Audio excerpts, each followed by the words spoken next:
হাই বন্ধুসকল, পুনৰবাৰ স্বাগতম জনাইছোঁ ইউটিউব চেনেল ৰামধেনুলৈ। আজি মই আহিছোঁ মোৰ চৰাইপুং থানাৰ সৌজন্যত, আৰু লগতে আমি আহিছোঁ অকণমান ৰিলিফ দিবৰ কাৰণে। যিসকল দুখীয়া মানুহ আছে তেওঁলোকে খাবলৈ পোৱা নাই, যথেষ্ট খাদ্যৰ সংকটত পৰিছে। তেখেতলোকৰ প্ৰশাসনৰ তৰফৰ পৰা বিশেষভাৱে কিছু সকাহ দিবৰ কাৰণে অকণমান তেওঁলোকৰ ব্যৱস্থা কৰিছে। কিছু খাদ্য সামগ্ৰী তেওঁলোকৰ প্ৰশাসনৰ তৰফৰ পৰা যোগান ধৰিছে।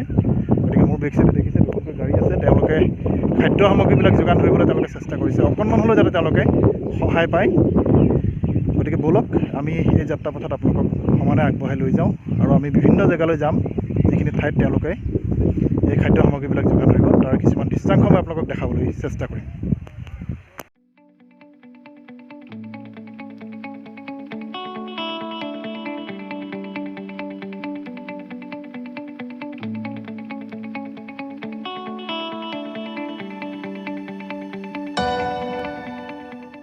এয়া চাওক, তেওঁলোকৰ গাড়ীৰ পিছফালে বিভিন্ন ধৰণৰ সামগ্ৰী তেওঁলোকে লৈ আহিছে। দাইল, আলু, নিমখৰ পৰা আৰম্ভ কৰি মিঠাতেলৰ পৰা আৰম্ভ কৰি বিভিন্ন ধৰণৰ সামগ্ৰী তেওঁলোকে যোগানৰ কাৰণে ব্যৱস্থা কৰিছে।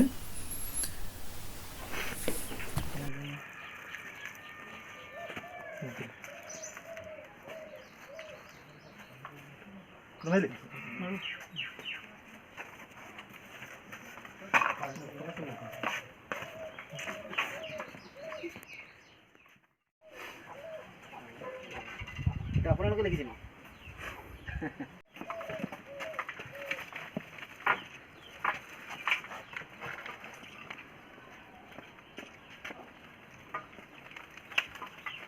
খানাটোৰ লগত পঢ়া-শুনা কৰিব দেই, আৰু চাফ চিকুণকৈ থাকিব দেই, আৰু বেলেগ মানুহ আহিব নিদিব, আৰু ল'ৰা ছোৱালীবোৰ বেছি ওলাই আহিব কৰিব নিদিব, আৰু নিজে ওলাই নাযাব বেছি। ভিতৰত যেনেকৈ দি আছে সেইখিনি কৰিব দেই।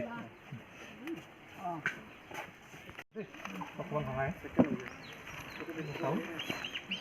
আৰু সেই চাফ চিকুণকৈ থাকিব দেই, হাত চাত ধুই ৰাখিব, বেলেগ মানুহ আহিব নিদিব, ঠিক আছে? হ'ব।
নুফুৰিব, বেমাৰটো ওলাই গ'লেহে লাগে।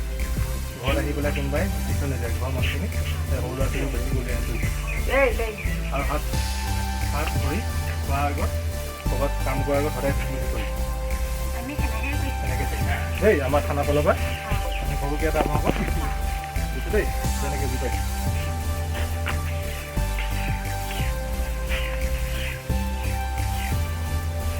হ'ব, ভালকৈ থাকিব।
লকডাউনৰ সময়ছোৱাত দুখীয়া মানুহবোৰৰ ওচৰত এনেদৰেই চৰাইপুং আৰক্ষী চকীৰ ভাৰপ্ৰাপ্ত বিষয়া অসীম বুঢ়াগোহাঁইৰ নেতৃত্বত আৰু লগতে চৰাইপুং থানাৰ উদ্যোগত এইসকল প্ৰশাসনীয় বিষয়াই চাউল দাইল আলু আদি বিতৰণ কৰিছে দুখীয়া মানুহখিনি অকণমান হ'লেও সহায়ৰ হাত আগবঢ়াবলৈ চেষ্টা কৰিছে বহু ক্ষেত্ৰত দেখা যায় লকডাউনৰ সময়ছোৱাত লকডাউন ভংগকাৰী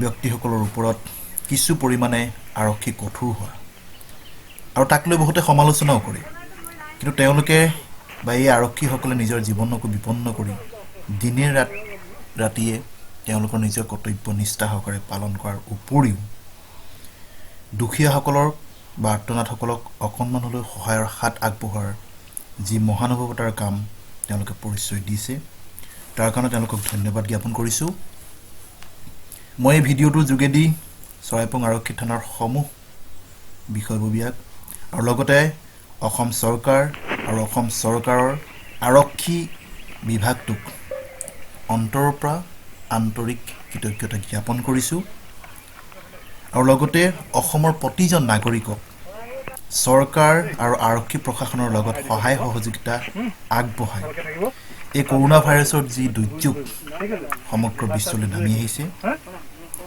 এই দুৰ্যোগৰ সময়ত আমি সকলোৱে এক হৈ লৈ ইয়াক প্ৰতিৰোধ কৰিবলৈ চেষ্টা কৰোঁ চৰকাৰে যিখিনি নীতি নিয়ম বান্ধি দিছে সেই নীতি নিয়মখিনি যাতে আমি পালন কৰিব পাৰোঁ আৰু চৰকাৰৰ তৰফৰ পৰা স্বাস্থ্য বিভাগৰ তৰফৰ পৰা যিখিনি নীতি নিৰ্দেশনা দিছে সেইখিনি যাতে সুচাৰুৰূপে পালন কৰি আৰু লকডাউনৰ যাতে সম্পূৰ্ণ অৰ্থক বুজি লৈ আৰক্ষী প্ৰশাসনৰ লগত যাতে আমি সহায় সহযোগিতা কৰোঁ তাক মানি চলিবলৈ মই অনুৰোধ জনাইছোঁ আৰু লগতে এই ভিডিঅ'টো সকলো বন্ধুবৰ্গলৈ শ্বেয়াৰ কৰিব যাতে তেওঁলোকে এই সময়খিনিত লকডাউনৰ অৰ্থ বা কেনেকৈ থাকিব লাগিব ঘৰত বা এই দুৰ্যোগৰ মুহূৰ্তটোত আমাৰ কৰণীয় কৰ্তব্য কি আছে এই গোটেইখিনি যাতে তেওঁলোকে বুজি উঠে পুনৰবাৰ সকলোকে ধন্যবাদ জ্ঞাপন কৰিছোঁ আৰু আজি এই ভিডিঅ'টো মই ইমানতে সামৰণি মাৰিছোঁ ধন্যবাদ